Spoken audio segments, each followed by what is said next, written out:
Hello बच्चों, कैसे हो आप लोग। आई होप सब लोग अच्छे होंगे। तो आज की क्लास स्टार्ट करते हैं। हमारी क्लास चल रही थी बेसिक अकाउंटिंग टर्म्स पर, तो चलिए उसी में कुछ आगे की टर्म्स पढ़ते हैं। ओके बच्चों, चलिए शुरू करते हैं। हाँ बच्चों, हम इसमें पढ़ रहे थे बेसिक अकाउंटिंग टर्म्स। तो बेसिक अकाउंटिंग टर्म्स में ये हमारी अगली टर्म आ जाती है 21। ये है स्टॉक। स्टॉक को हम इन्वेंट्री भी कहते हैं। अब ये इन्वेंट्री है क्या भाई। स्टॉक तो सब लोग जानते हैं, जो मटेरियल हमारा बच जाता है बिकने से वो हमारा स्टॉक में रहता है ना। यदि हम बना रहे हैं तो बनाने में भाई सारा मटेरियल थोड़ी ना कि जितना हम लाए सारा का सारा बना डाला, कुछ कच्चा भी मटेरियल पड़ा हुआ है। तो वो जो मटेरियल हमारे पास बच जाता है उसे हम स्टॉक कहते हैं, यानी कि इन्वेंट्री कहते हैं। तो गुड्स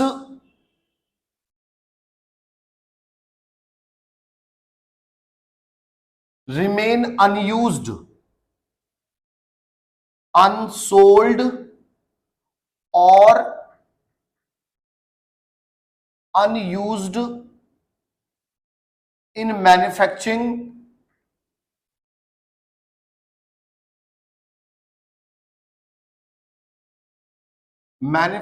ऑफ प्रोडक्ट। देखिए, जब हम कोई मटेरियल बेचते हैं तो केवल बेचते हैं तो हमारा कुछ ना कुछ मटेरियल अनसोल्ड बच जाता है जिसको हम अभी बेच नहीं पाए। जरूरी नहीं कि जितना हमने एक ट्रक भर के मटेरियल मंगाया और सारा बेच डाला, कुछ तो बचेगा। जो बचेगा वो हमारा स्टॉक है, यानी इन्वेंट्री है। उसी तरह से यदि हम कुछ मटेरियल बना रहे हैं, हम मैन्युफैक्चरिंग करते हैं, तो जो मटेरियल हमने मंगाया और हम बना रहे हैं तो बनाते बनाते कुछ तो बचेगा, जो बच गया वो हमारा स्टॉक है, यानी कि अनयूज्ड, जिसे हमने यूज नहीं किया, अभी पड़ा हुआ है। तो ये हमारा स्टॉक होता है। अब जो मटेरियल आज हमारा बच गया वो कल सुबह हमारे पास ही होगा, तो वो कल हमारे लिए होगा ओपनिंग स्टॉक। कैसा होगा? Opening stock.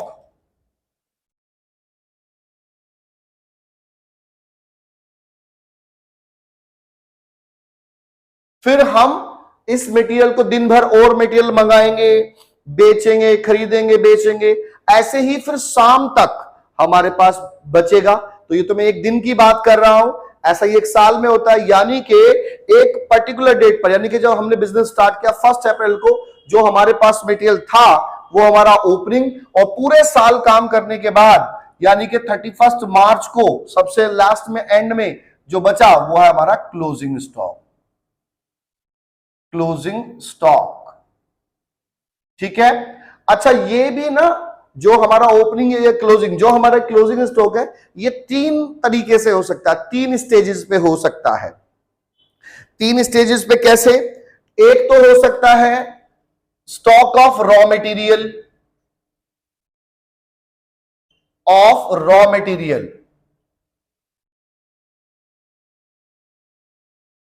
यानी कि कच्चा माल। एक होता है stock of work in progress,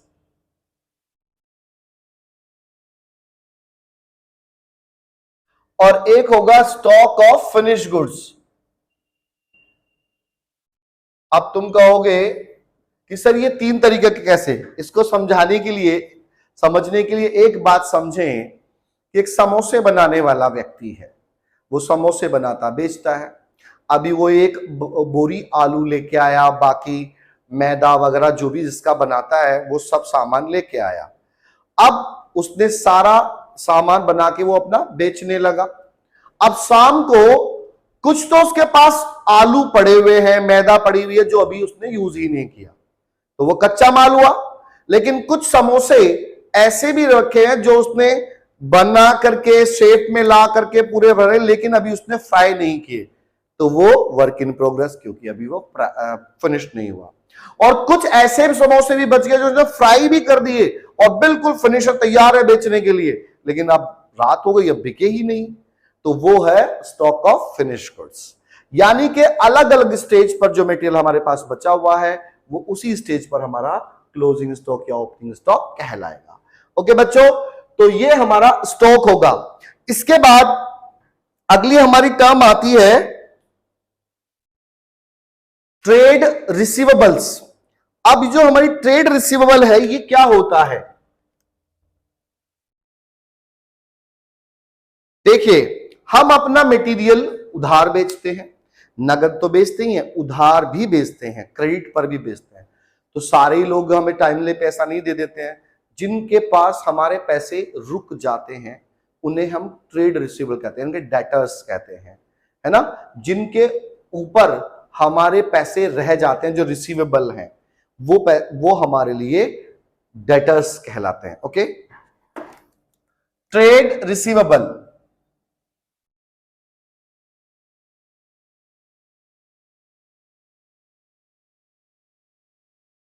अब ये ट्रेड रिसीवेबल क्या होता है? अमाउंट रिसीवेबल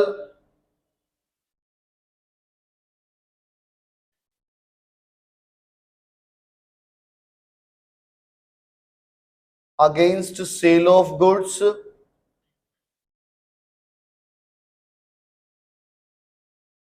और रेंडर ऑफ सर्विस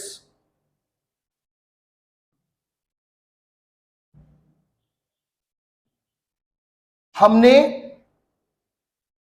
सर्विस दी या सेल ऑफ गुड्स किया या रेंडर ऑफ सर्विस की, इसके अगेंस्ट में जो पैसे हमारे अमाउंट रिसीवेबल हैं, जो पैसे अभी हमें मिलने बाकी हैं, वो हमारे ट्रेड रिसीवेबल कहलाते हैं।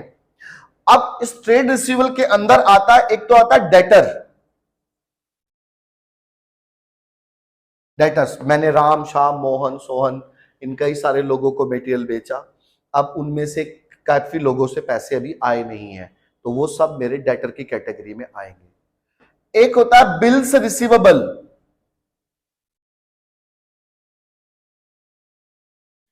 इन दोनों को मिलाकर के हमारा ट्रेड रिसीवेबल होता है, ठीक है। Debtors plus bills receivable equal to trade receivable.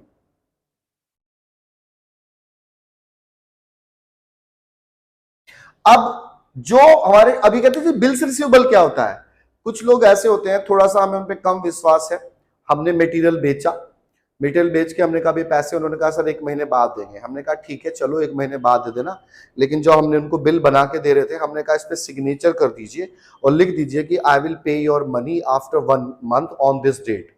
तो उस पर लिख के सिग्नेचर करके हम बिल अपने पास रख लेते हैं कि ये बिल हम अपने ही पास रख रहे हैं, ये बिल हम आपको तब देंगे जब आप हमारा पैसा दे दोगे। तो वो बिल हमारे लिए हमारे पास रहेगा और हमारे लिए वो बिल रिसीवेबल रहेगा, क्योंकि उसके अगेंस्ट हमें पैसा मिलना है, ठीक है। तो ये हमारे ट्रेड रिसीवेबल होते हैं। अब आता है next trade payable.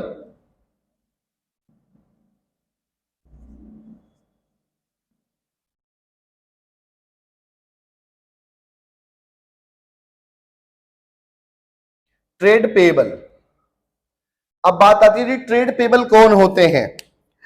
Trade payable होते हैं जिनको अमाउंट पेएबल होती है, amount payable against purchase of goods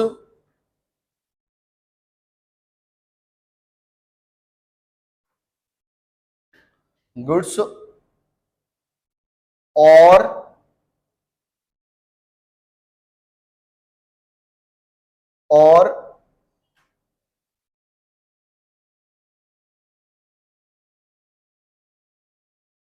receiving the services.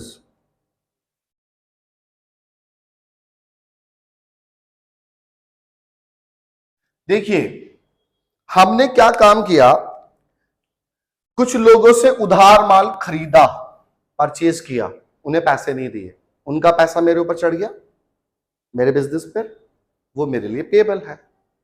या फिर मैंने उनसे कोई सर्विस रिसीव की, यानी कि सर्विस ली, मैंने उनसे कोई काम कराया, पैसे भी नहीं दिए, तो वो भी हमारे लिए पेएबल है। सेम बिल्कुल रिसीवेबल का उल्टा होता है ये। यहां पे डेटर्स होते हैं, यहां पे होते हैं क्रेडिटर्स। क्रेडिटर्स उनको कहते हैं जिनसे हमने उधार में मटेरियल खरीदा। मैंने मोहन एंड कंपनी से 1,000 रुपए का मटेरियल उधार में खरीदा, तो वो तब तक मैं उसका पैसा पे नहीं करूंगा, वो बंदा मेरे लिए क्रेडिटर होगा। और बिल्स पेएबल, जैसा कि यहां पे बिल्स रिसीवेबल था, ऐसा ही यहां बिल्स पेएबल है कि भाई जब मैंने मटेरियल उनसे खरीद लिया, पैसे नहीं दिए, तो वो कहने लगा जी एक काम करो, ये बिल आप तभी लेना हमसे। तो उन्होंने मेरा बिल जो मुझे देना था उन्होंने नहीं दिया, उस पर मुझे सिग्नेचर करवा के अपने पास ही रख लिया और कहा जब आप पैसे दे दोगे तो वो बिल आपको मिल जाएगा। तो मेरा उनके पास बिल पड़ा है, लेकिन वो बिल मेरे लिए पेएबल है। तो क्रेडिटर्स और bills payable is equal to trade payable.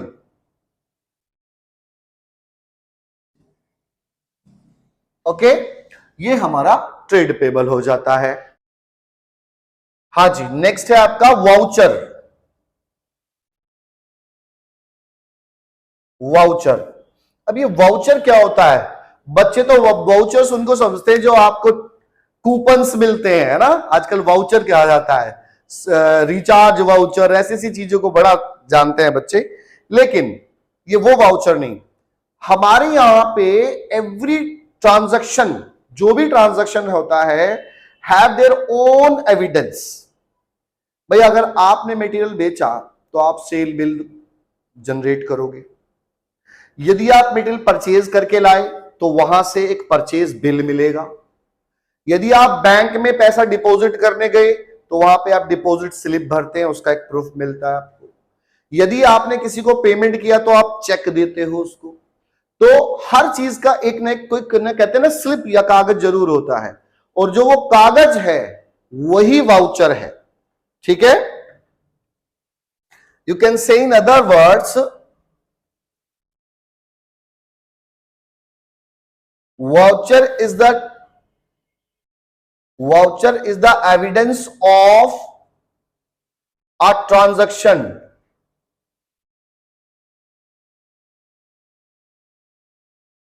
Voucher is the evidence of a transaction. Voucher जो होता है वो ट्रांजैक्शन का एविडेंस होता है, यानी कि प्रूफ होता है। ठीक है, अब ये दो तरीके के होते हैं। एक होता है सोर्स वाउचर,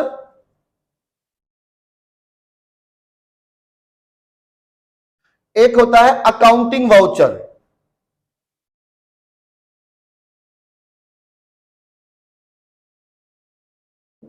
अब देखिए, ये सोर्स वाउचर और अकाउंटिंग वाउचर है क्या? देखिए भाई, सोर्स वाउचर सबसे पहले,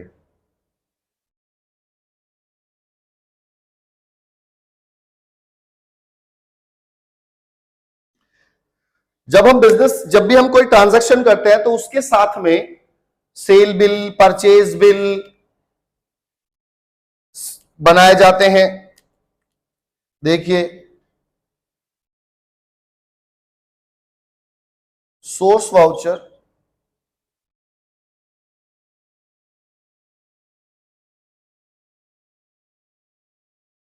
is prepared at the time of transaction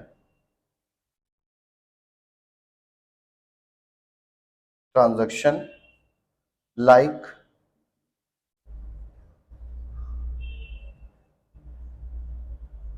at the time of transaction like sale bill,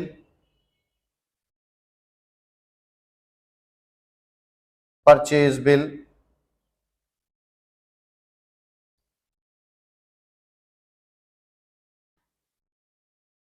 cash memo,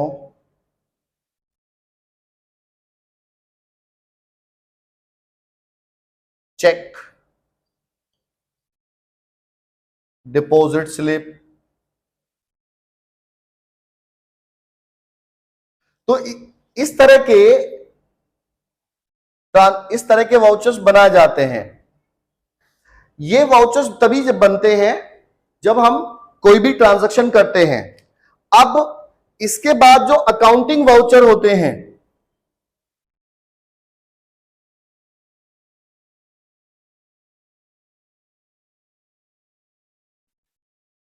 accounting voucher, अब ये जो अकाउंटिंग वाउचर्स हैं,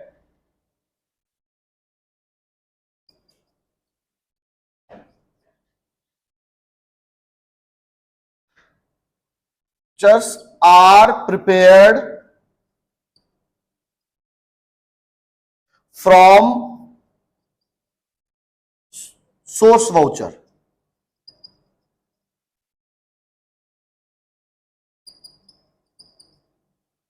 ये accounting vouchers are prepared from source voucher. It shows